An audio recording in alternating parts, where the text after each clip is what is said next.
Welcome to John's Corner, where our star reporter Jonathan always lands on his feet. He's a hard-hitting reporter who isn't afraid to throw a punch or to take one. He's always investigating the issues that others shy away from, uncovering even the biggest of scandals,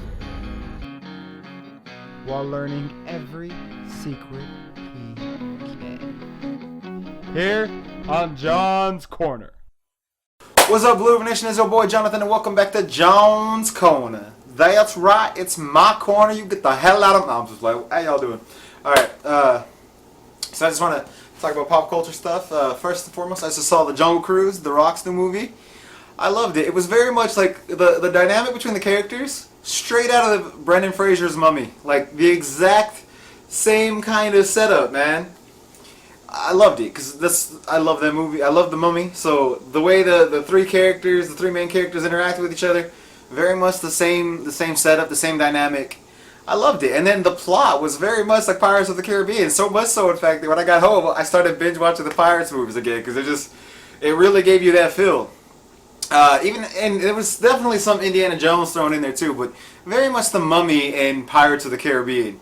So I loved it. I really recommend going to watch it. Again, you should definitely watch it in the theaters and not on Disney Plus because, I mean, look at the whole ScarJo thing. Which, speaking of which, her suing. I mean, how I keep seeing people online not on her side. How are you not on her side? Disney screwed her. The contract stipulated that part of her payment is from the money that she gets from the box office. They put the movie out on streaming at the same time. That's a breach of contract. And let's not act like this is the first time Disney has breached contracts. Look at all the writers of Star Wars novels who didn't get paid for royalties because Disney goes, oh, well, that's not our contract. We don't have to honor that. Well, you're reselling those books. You do have to honor that. Disney's notorious for screwing people over when it comes to contracts. You can't let them get away with this. People should be on Scarlett Johansson's side. Emma Stone's side. I don't understand why The Rock's like, no, I'm not doing this unless he got something better in his contract. And let's not act like this isn't something that this will bankrupt the studios. Warner Brother renegotiated all their contracts. That's why you don't hear anyone complaining over there when all their movies get released on streaming at the same time. Because they paid the actors. They changed the contracts to benefit them. But Disney, meanwhile, is like, hey, look at the box office results if you add in the Disney Plus sales, and are literally screwing over the actors. This isn't something where it's like, oh, it's just greedy people. Yes, it is greedy people, but Disney is the greedy people. Scarlett Johansson is entitled to her money. And if you think this is happening to someone like Scarlett Johansson, you really want to sit there and say that this isn't happening to people who are a lot smaller and less well known, then you're an idiot. You're just an idiot. If you really believe that, you're stupid. Because if they're screwing over someone with a voice and an audience like Scarlett Johansson, what do you think they're doing to people who don't have as much power as she does? I don't understand why people just want to see people taken down and destroyed, like the He-Man thing. First of all, I'll be honest. I think I've seen the live-action movie once. Never really got into the cartoon as a kid. He-Man wasn't really, my thing. But Kevin Smith's doing it. You got Tony Todd in this. You got Chris Wood. You got Buffy herself. What? Like this cast, Mark Hamill. You can't do better than this cast. And Kevin Smith and Mark Bernardin. I was like, all right, I'm watching this. And before it came out, everyone was like, oh, He-Man steps aside and Tila takes over and rah, rah, rah, complaining. Kevin Smith's like, that's not the story. That's not what happens. Just give it a chance. And then you see it, and spoiler alert, first episode, He-Man dies, and then the show's very much about Tila. And then He-Man comes back, and then he gets, spoilers, stabbed again, and it looks like he dies, and it's like, and everyone's all up in arms, like, Kevin Smith lied, rah, rah, rah. And it's like, do you really think there's a world in which they kill He-Man off on the first episode, and then bring him back from the dead, and then kill him off in the fifth? He didn't die in the fifth episode, you idiots. And then if you watch Fat Man on Batman, or Fat Man Beyond is what it's called now, he even says, yeah, He-Man's alive. The second half, very He-Man centric. So it's like, why do people want to complain about everything at all the time? I don't know. I literally complain about people complaining, which is in turn me complaining. It's a weird loop that you just can't escape. But it's just so much negativity. And people are on the wrong side of things. I don't understand it. Explain it to me, world, please. For the love of life, explain it to me. Because I don't get it. I really don't. But no, I loved He-Man. I thought it was so good. It was very much an adventure story. It was exciting. Tony Todd, I was just, I was in it. I was in it. And Buffy's acting again. Like, come on, man. How do you not love it? But people don't. I don't get it. It's weird to me. It confounds me. But speaking of shows, so Loki ended, and that ending, The One Who Remains, introducing a variant of Kang the Conqueror, so exciting. Which, for the first time, because I was like, oh, they're not going to do Iron Lad. They're setting up all the Young Avengers.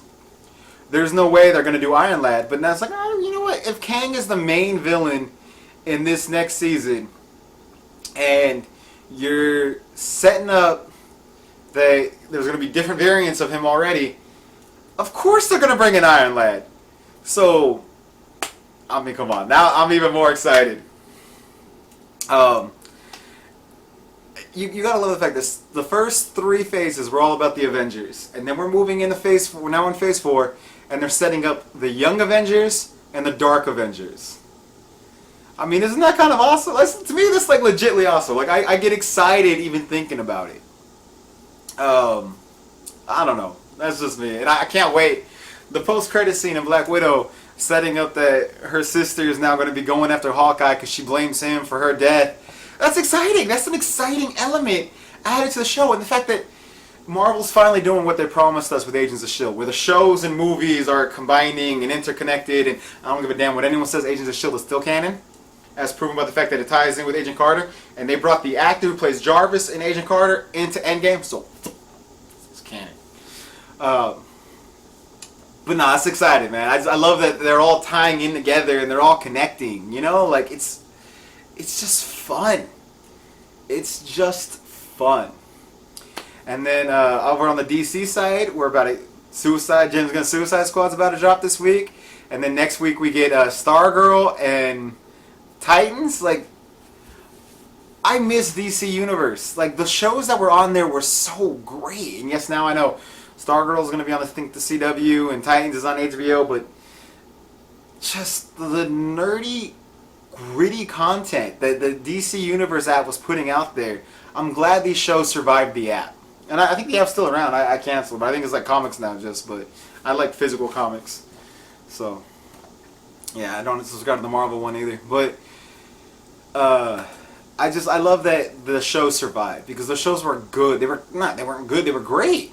Like, Titans, a dark, gritty Teen Titans show, you wouldn't think you would love it, but you watch it and you're just so engaged. Like, that is how you make television. And I really hope, I know Disney Plus is, family friendly and happy-go-lucky and yada yada yada, but please, when the Moon Knight show comes out, let it be gritty. Let it be Daredevil-esque. It's exciting, man. It's an exciting time to be a fan. And you have all this great content coming out. Yeah, so but I think what we as a society are really missing and really need to get back to is just giving things a chance before judging them. Like, the He-Man thing is just insane to me, how angry people got before the show even came out. And then once the show came out, it was so, you could tell, it was just so much confirmation bias. It's like, oh, it's exactly what I thought. And it's like, but it's not. Yeah, I mean, you were right about bits and pieces of it, but I think Kevin Smith said it best himself when he was like, have you guys never seen a television show before? Like, this is what happens. So you're telling me your favorite show, you got a hero, okay, this Hercules. I've been rewatching Hercules and Xena. There's no episodes without Kevin Sorbo? Oh wait, there's quite a few episodes without Kevin Sorbo. Like, come on, like, your hero doesn't have to be in every episode. You could have episodes without him. Hell, the last season of Highlander hardly has Duncan in it. Like, come on, like, why are people so uptight? They act like they've never seen a story before. That they don't understand how this stuff works. There's an episode of Buffy where she was turned into a rat for the whole damn episode. Like, come on. on. Stop getting so worked up about everything and just give it a chance. And if you don't like something, just don't watch it. It's really quite that simple. I don't understand why the internet has to be so negative and hateful all the time about everything. Just let people enjoy things and be happy. I guess that's not what we do, right? We just complain and moan and bitch and whine, and I don't get it. But while we're talking about Kevin Smith, Clerks 3 starts filming today. Well, when this comes out, it'll be yesterday. But we're finally getting Clerks 3. I'm so excited. Clerks is I think one of my favorite movies, but Clerks 2 is by far one of the funniest movies I've ever seen. I watch it over and over again. So the fact that we're finally getting a third movie in this trilogy, I am beyond excited for. Maybe I'm the only one, but I'm so excited for this movie, man. Oh man, I can't wait. But I can't wait, man. But we just put out a new skit over on our other YouTube channel, Blue River Productions, so check that out. It's about the types of apologies, because sometimes you got to apologize. The season finale of Crusaders just came out on the website, blueproductions.com. Check on the writing, check on the TV shows, and Crusaders, there you go. Just dropped a new episode of Astonishing Flashbacks, so we're back, we're doing stuff again. I hope you guys come back and join us. Hit that subscribe button if you like this video, hit that like button if you like this video. Till next time, I'm Jonathan. Give us legends.